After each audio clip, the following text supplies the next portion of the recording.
बांग्लादेश में जो कुछ हो रहा है वो किसी से छुपा हुआ नहीं। पाकिस्तान में इससे पहले जो कुछ हुआ वो किसी से छुपा हुआ नहीं।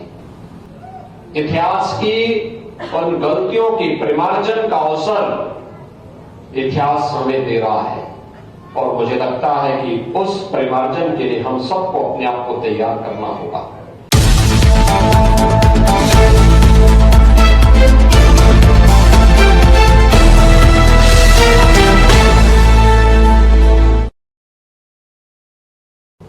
एक और ये महान सिख गुरुओं का इतिहास है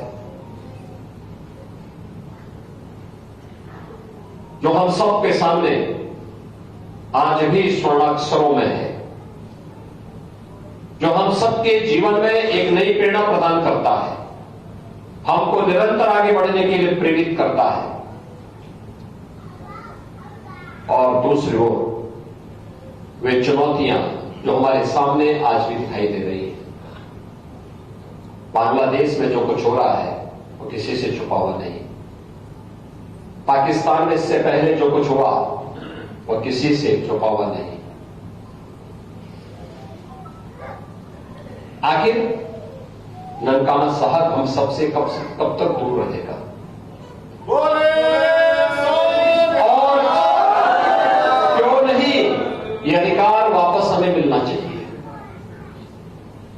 अगर यह सूझबूझ 1947 में दिखाई होती तो संभवतः नगर कीर्तन यात्रा में आने वाला व्यवधान वहां पर नहीं देखने को मिलता।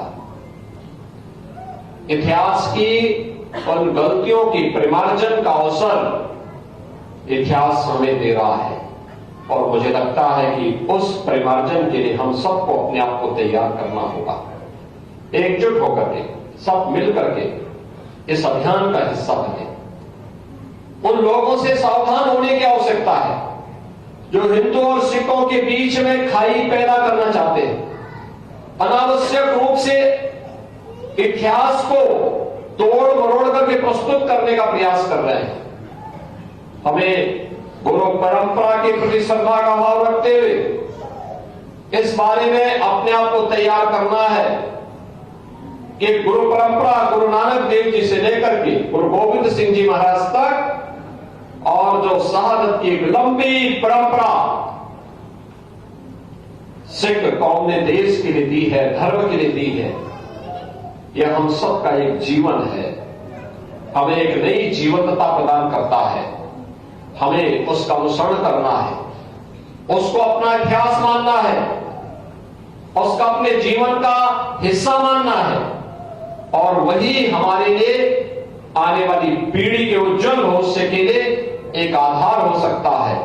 अगर हम उसका अनुसरण करेंगे तो दुनिया में कोई भी ताकत आपका बाल नहीं कर पाएगी, क्योंकि गुरु परंपरा में दिव्य विभूतियां हैं।